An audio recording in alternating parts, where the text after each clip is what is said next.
Welcome to the starting lineup for Week 6 of your MLS Fantasy season with Andrew Wiebe. I'm Jason Saghini, and we're going to start off this week with a new segment. Marco Di Vaio was owned by 7% of owners at the beginning of this week. That is dropping quickly because Di Vaio has 2 buys in the next 3 weeks. Get him off your roster. We're going to take a look at a couple of guys who we think could take his place in the transfer matchup.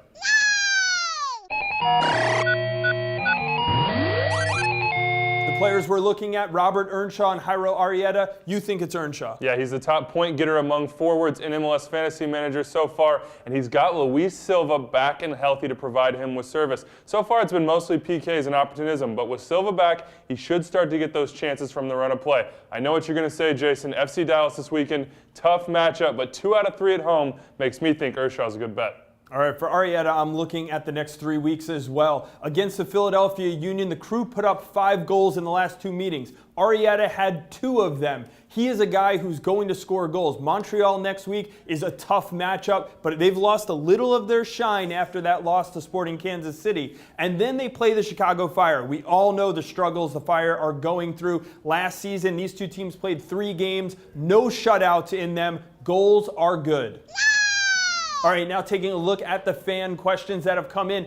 Jacob Beckett asks, when you have a guy like CJ Sapong and his value is dropping, do you get rid of him or do you hold on to him hoping it goes back up? Well, I think you got to cut ties, especially with a guy like CJ Sapong. You look at him right now, he is going to be stuck out on the wing for the foreseeable future. Claudio Bieler is going nowhere. The goals are not going to be nearly as aplenty as they are when he's up top. Cameron Evans asks, I can't seem to get more than 52 points a week. Should I be using my wild card this early in the season? Well, it's hard to make this decision without knowing your roster, but if you're tempted to use that wild card, remember, one can be used anytime all season. The other one is going to come during that summer transfer window and has to be used between the 20th through 25th. I've already used mine. I've set it up so that I can use my transfers properly. You need to make sure you can do the same. Amateur over here using his wild card so early. I actually think you should use your wild card. Try to get a team that can help you over the next couple weeks get back into things. Backseat Manager asks, Luis Gil, Ricardo Clark, or Luis Silva? Well, I'm going to go with Ricardo Clark on this one for a couple reasons. Number one, Houston is the better of these teams. They're going to have the shutout points that help you push him higher. He's also been productive this year. He's got a goal and an assist, and he does very, very well when it comes to recoveries, CBIs, and some of those block statistics to give you bonus points. All right, yeah, they're playing at Portland. Portland's another defense that struggled this season. Luis Gil, if you've looked over the last couple of weeks, he's starting to lose some playing time as Javier Morales gets put back into the lineup, and I think that maybe continues as we move forward. And also, for me, Silva, a great pickup in a week or 2. Right, wait and see. He's going to need to earn that starting spot, get in there, and start producing. I think he will be a good pick a little bit down the line. Another question we had come in from a bunch of different angles was about Mikel, the defender for FC Dallas, including one person who said, should I get rid of Graham Zusi for him? If you're asking that question, is this a guy that's that important to get on your team? Yeah, he is that important to get on your team, but forget the whole Zusi for Mikel swap. They play different positions in MLS Fantasy Manager, defender and midfield, but the real benefit with Mikel is that although he's listed as a defender and gets those shutout points, he actually has been playing in midfield. So he is getting forward,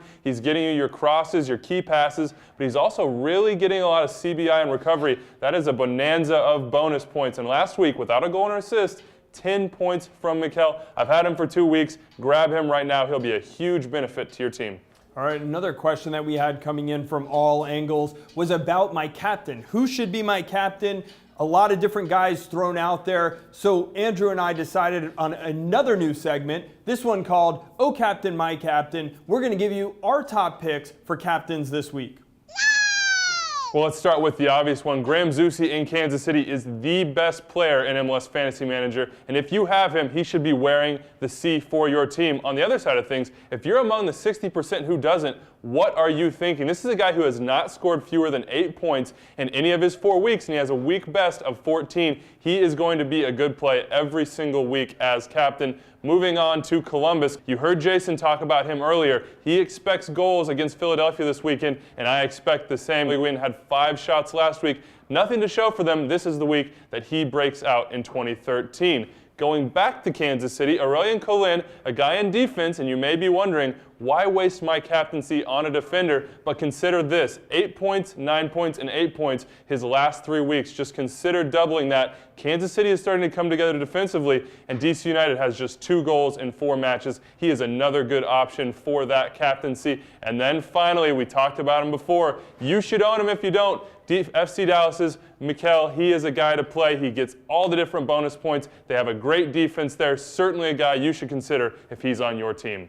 At the risk of sounding too much like Andrew, I'm going to start with Graham Zusi as well. For me, Nick De Leon being out for DC United is going to create extra turnovers for KC. Zusi loves running the break after a turnover. Last time DC came to town, Zusi scored on them.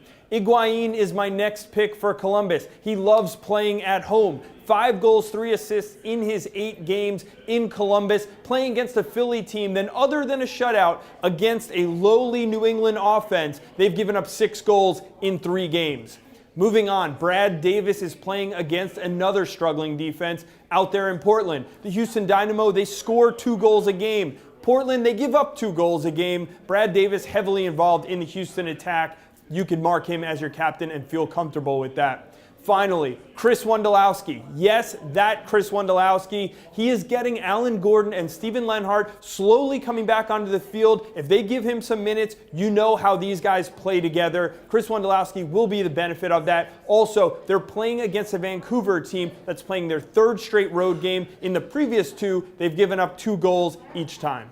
Well, there you have it, our top picks for captains this week. Don't forget to tweet your questions to @MLS Fantasy, and we'll be back on the starting lineup next Thursday. Don't forget also, though, on Friday, you can check out an article by Ben Jada on the site, giving you some tips on how to deal with injuries, suspensions, and bye weeks.